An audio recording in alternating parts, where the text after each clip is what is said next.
கோலிவுட் திரையுலகில் தற்போது ட்ரெண்டிங் இயக்குனராக கலக்கி வருபவர் தான் சுந்தர் சி அவர்கள். சமீபத்தில் இவர் ரஜினி அவர்களுடைய தலைவர் 173 படத்தை இயக்கும் வாய்ப்பு பெற்றாரு. தற்போது ஜெயிலர் 2ஆம் பாகத்தில் நடித்து வரும் சூப்பர் ஸ்டார் அடுத்ததாக உலகநாயகனுடைய ராஜ்கமல் பிலிம்ஸ் நிறுவனம் தயாரிப்பில் உருவாக உள்ள இந்த படத்துல நடிக்க இருக்காராம். இந்த நிலையில சமீபத்திய பேட்டி ஒன்றில் இயக்குனர் சுந்தர் சி அவர்கள் ரஜினி சார் இயக்கும் வாய்ப்பு கிடைத்துள்ளது குறித்து வெளிப்படையாக பேசியிருக்காரு. தமிழ் சினிமாவில் தொடர்ந்து ஜனரஞ்சகமான படங்களை இயக்கி வருவோர் தான் சுந்தர் சி அவர்கள். ஃபேமிலி டிராமாவாக கலகலப்பான கதைக்களத்தில் வெளியாகும் இவருடைய படங்கள் கமர்ஷியல் ரீதியாக பெரும் வரவேற்பு பெறுவது வழக்கம். இவருடைய இயக்கத்துல ரஜினி சார் நடிக்க கமிட் ஆகி உள்ளது கோலிவுட் வட்டாரத்துல எக்கச்சக்கமான எதிர்பார்ப்பை கிரியேட் பண்ணிருக்கு. இந்த நிலையில சுந்தர் சி அளித்துள்ள பேட்டி ஒன்றுல அருணாச்சலம் படத்திற்கு பின்பாக மீண்டும் ரஜினி சாரை இயக்கவுள்ளீர்கள், அதே போல கமல் அவர்களை மீண்டும் இயக்குவீர்களா அப்படின்னுமே கேட்கப்பட்டிருக்கு. அதற்கு பதில் கொடுத்த சுந்தர் சி அவர்கள், கமல் சாருடைய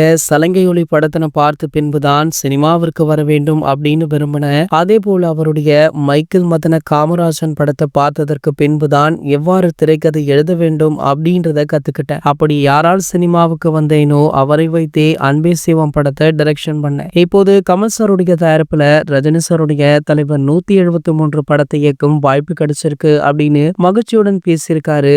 இதனடுத்து பாத்தீங்கன்னா இந்த படம் பற்றி முக்கியமான தகவல் ஒன்றுமே வைரல் ஆகிட்டு இருக்கு. அதாவது சிறிது ஆண்டுகளுக்கு முன்பாக சுந்தர் சி அவர்கள் சங்கமித்ரா அப்படின்ற வரலாற்று சிறப்புமிக்க படத்தை உருவாக்கலாம் அப்படின்னு முடிவு பண்ணியிருந்தாரு. சோ இதற்கான காஸ்ட் அண்ட் குரூ எல்லாம் அறிவிக்கப்பட்டது. பின்னர் பாத்தீங்கன்னா படத்துடைய பட்ஜெட் அதிகம் அப்படின்றதுனால இந்த படம் டிராப் ஆச்சு. சோ அப்படி டிராப் ஆன படத்தை தான் சூப்பர் ஸ்டாரை வைத்து சுந்தர் சி அவர்கள் இயக்க உள்ளார் அப்படின்ற தகவல் தற்போது வெளியாகி வைரலுமே ஆகிட்டு இருக்கு. இது போன்ற செய்திகளை பற்றி நீங்க உடனே தெரிஞ்சுக்க நம்மளுடைய சேனலை மறக்காம சப்ஸ்கிரைப் பண்ணிக்கோங்க.